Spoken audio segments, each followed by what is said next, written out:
Halo dan selamat datang kembali. Hari ini kita akan membedah sesuatu yang, jujur saja cukup unik.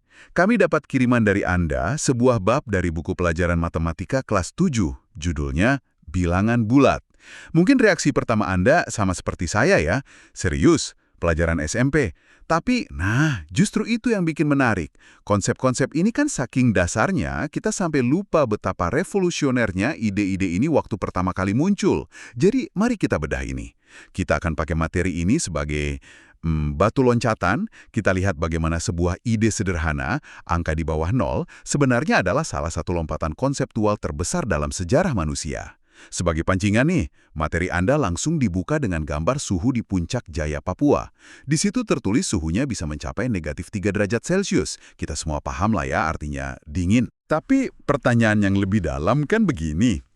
Kenapa butuh ribuan tahun bagi peradaban hebat seperti Yunani kuno untuk menerima ide bahwa ada sesuatu yang kurang dari ketiadaan?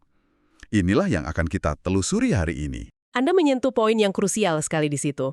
Misi kita hari ini, bukan buat ngajarin lagi cara kerja bilangan bulat. Kita asumsikan Anda sudah paham lah itu. Misi kita adalah membongkar mengapa konsep ini begitu kuat gitu. Kita akan lihat bagaimana bilangan bulat positif, negatif, dan terutama nol bukan sekedar angka. Tapi ini adalah sebuah bahasa abstraksi yang memungkinkan kita memetakan dunia dengan cara yang sebelumnya tidak mungkin. Dari kedalaman samudra sampai ke kompleksitas pasar finansial. Oke, mari kita mulai dengan contoh-contoh yang ada di materi ini. Disebutkan soal suhu di Puncak Jaya yang menyebabkan salju abadi, terus ada kedalaman Palung Jawa, dan mutasi debit di buku tabungan. Ini semua kan contoh klasik ya. Apa sih benang merah yang menyatukan semua contoh ini? Benang merahnya adalah konsep posisi relatif dan arah. Coba deh perhatikan. Semua contoh itu tidak akan ada artinya tanpa sebuah titik acuan. Sebuah titik nol yang kita sepakati bersama. Untuk suhu ya titik nolnya itu titik beku air.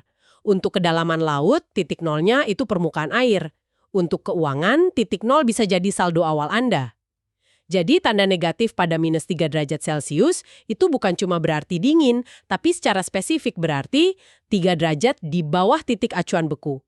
Tanda negatif pada utang juga bukan cuma berarti uang berkurang, tapi berarti posisi finansial Anda ada di sisi lain dari titik impas. Jadi titik nol itu sebenarnya bukan berarti kosong atau tidak ada apa-apa ya? Ia lebih berfungsi sebagai sebuah jangkar, Sebuah kesepakatan, tepat sekali. Dan kita bisa memindahkan jangkar itu kemanapun kita mau, dan seluruh sistem pengukuran akan ikut menyesuaikan. Itu ide yang sangat fleksibel ya? Tepat sekali. Dan fleksibilitas inilah yang bikin konsep ini sulit diterima pada awalnya. Bagi matematikawan Yunani kuno, angka itu harus mewakili sesuatu yang nyata. Panjang sebuah tongkat atau jumlah domba. Anda bisa punya 3 domba, tapi Anda tidak bisa punya min 3 domba kan? Ide tentang angka yang mewakili konsep abstrak seperti utang atau kekurangan itu baru benar-benar berkembang di India dan dunia Arab. Dan seringkali itu didorong oleh kebutuhan praktis para pedagang dan akuntan, bukan para filsuf. Jadi bisa dibilang bilangan negatif ini adalah kemenangan pragmatisme atas filsafat murni. Menarik sekali. Jadi saat buku ini kasih contoh seperti berat badan susut 3 kg atau keuntungan Rp200.000, itu bukan sekedar soal tambah kurang, itu adalah cara sederhana untuk mengenalkan ide yang lebih besar. Bahwa nilai itu bisa punya besaran sekaligus arah. Keuntungan itu pergerakan ke arah positif, susut itu pergerakan ke arah negatif. Betul. Dan ini adalah fondasi dari konsep yang jauh lebih canggih, misalnya seperti vektor dalam fisika. Vektor kan punya besaran dan arah. Kecepatan mobil Anda bukan cuma 100 km per jam, tapi 100 km per jam ke arah utara, gitu. Nah, bilangan bulat positif dan negatif, ini adalah bentuk paling dasar dari sebuah sistem satu dimensi yang mengkodekan arah. Ini langkah pertama untuk bisa memetakan dunia secara matematis. Oke. Jadi kita punya konsep abstrak yang kuat ini. Tapi bagaimana cara kita memvisualisasikannya agar tidak terasa mengawang-awang gitu? Disinilah, seperti yang dibahas di halaman berikutnya, muncul sebuah alat yang jenius dalam kesederhanaannya. Alat itu adalah garis bilangan. Mungkin kelihatannya sepele ya, tapi ini adalah sebuah model konseptual yang luar biasa. Dengan satu garis lurus, kita berhasil memetakan seluruh himpunan bilangan bulat. Kita letakkan 0 di tengah bukan sebagai kekosongan, tapi sebagai origin, titik asal. Semua bilangan positif berbaris rapi di sebelah kanan, dan semua bilangan negatif sebagai bayangan cerminnya di sebelah kiri. Yang menarik buat saya dari gambar garis bilangan di materi ini, itu detail kecilnya. Tanda panah di kedua ujungnya. Teksnya menjelaskan ini berarti garis itu panjangnya tak terhingga. Tunggu dulu, ini kan buku untuk anak usia 12-13 tahun?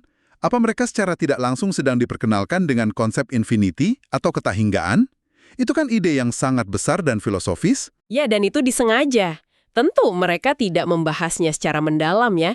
Tapi dengan menaruh panah itu, penulis buku ini menanamkan sebuah ide fundamental. Bahwa sistem bilangan ini lengkap dan tak terbatas. Tidak ada bilangan bulat terbesar atau terkecil. Untuk setiap angka yang bisa Anda bayangkan sebesar apapun, Anda selalu bisa tambah 1. Dan untuk setiap angka negatif, Anda selalu bisa kurangi 1. Ini menciptakan sebuah semesta matematis yang konsisten dan tak berujung, yang menjadi fondasi untuk hampir semua cabang matematika tingkat lanjut, dari kalkulus sampai teori bilangan. Wow, jadi garis bilangan itu bukan cuma penggaris, ini adalah peta dari sebuah konsep tak terhingga. Dan buku ini juga membedakan antara bilangan asli, yaitu yang positif, dan bilangan cacah yang dimulai dari nol. Dari sudut pandang sejarah yang tadi Anda ceritakan, apakah pengenalan nol ini juga sebuah drama tersendiri? Oh, sebuah drama besar. Konsep 0 sebagai sebuah angka, bukan cuma sebagai penanda tempat seperti dalam 101, itu revolusi. 0 memungkinkan kita untuk mendefinisikan titik tengah yang memisahkan dunia positif dan negatif. Tanpa 0, garis bilangan tidak akan simetris. Tanpa 0, konsep utang dan modal tidak akan punya titik impas. Jadi, ya, garis bilangan dengan 0 di tengahnya itu adalah sebuah monumen bagi dua penemuan besar, angka negatif dan angka 0 itu sendiri. Baik, kita sudah punya konsepnya dan alat visualnya. Sekarang, kita masuk ke bagian yang sering kali jadi batu sandungan logika, bahkan untuk orang dewasa, yaitu membandingkan bilangan bulat. Materi Anda menggunakan contoh suhu di berbagai kota dunia, yang menurut saya sangat efektif. Ada Oyamyakon di Rusia dengan suhu negatif 31 derajat Celcius dan Titlis di Swiss dengan negatif 14 derajat Celcius. Secara intuisi awam, angka 31 itu kan lebih besar dari 14. Tapi kita semua tahu kalau negatif 31 derajat Celcius itu jauh lebih dingin, yang artinya nilainya lebih kecil daripada negatif 14 derajat Celcius. Disinilah otak kita harus melakukan semacam jungkir balik logika. Bagaimana garis bilangan membantu kita mengatasi kebingungan ini? Semakin besar, semakin ke kiri, nilainya semakin kecil, titik. Aturan ini berlaku untuk semua bilangan, positif maupun negatif. Saat kita membandingkan minus 31 dan minus 14, kita tinggal cari posisi mereka di garis. Minus 14 itu kan 14 langkah di kiri 0. Minus 31 itu 31 langkah di kiri 0. Jelas. Posisi minus 14 ada di sebelah kanan dari minus 31. Maka, berdasarkan aturan emas tadi, nilai minus 14 itu lebih besar dari minus 31. Jadi kuncinya adalah mengalihkan fokus kita dari besaran angka menjadi posisi pada garis. Itu membuat segalanya jadi lebih jernih. Buku ini juga memberikan contoh perbandingan minus 3 dan minus 8. Karena minus 3 ada di sebelah kanan minus 8, maka minus 3 lebih besar dari minus 8. Sederhana sekali jika dilihat dari perspektif posisi. Dan ada analogi lain yang mungkin lebih mengena untuk audiens kita. Utang. Mana kondisi finansial yang lebih besar atau lebih baik? Punya utang 3 juta atau punya utang 8 juta? Tentu saja punya utang 3 juta kan? Jadi negatif 3 juta secara nilai lebih besar daripada negatif 8 juta. Analogi ini seringkali berhasil mengklik konsep ini di kepala orang, karena ia menghubungkan nilai matematis dengan konsekuensi di dunia nyata. Semakin ke kiri di garis bilangan finansial Anda, ya semakin dalam masalah Anda. Dan aturan sederhana kanan lebih besar, kiri lebih kecil ini, yang diajarkan di kelas 7, saya bayangkan menjadi dasar dari semua operasi perbandingan di dunia komputasi, kan? Saat sebuah program harus mengurutkan data dari yang terkecil hingga terbesar, logika fundamental yang bekerja di balik layar pasti kembali ke aturan posisi pada garis bilangan ini. Prosesor di komputer Anda, di ponsel Anda, melakukan perbandingan. If, X, Y, then. Gitu kan?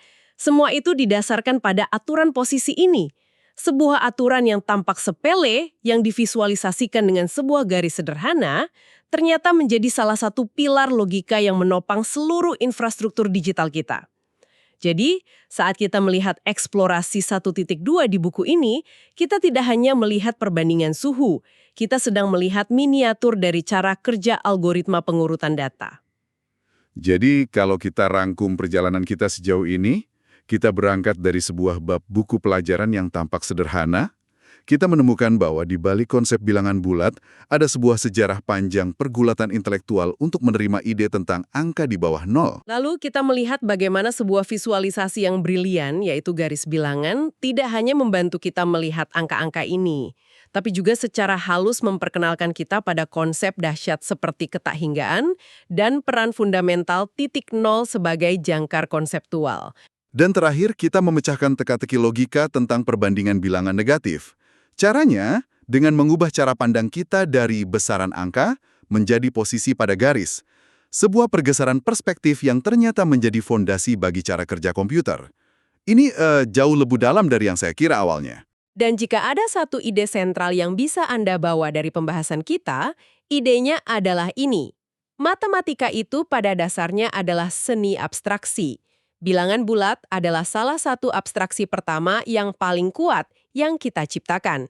Ia memungkinkan kita untuk menyederhanakan dunia yang kompleks dengan pasang surutnya, untung ruginya, naik turunnya, ke dalam sebuah model garis lurus yang bisa kita pahami dan manipulasi.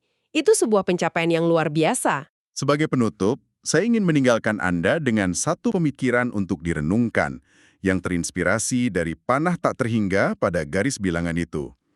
Kita kan cukup nyaman ya dengan ide positif tak terhingga. Kita bisa membayangkannya sebagai jumlah bintang di alam semesta, atau jarak terjauh yang bisa ditempuh cahaya. Tapi bagaimana dengan sisi lainnya? Garis itu juga membentang tak terhingga ke arah kiri.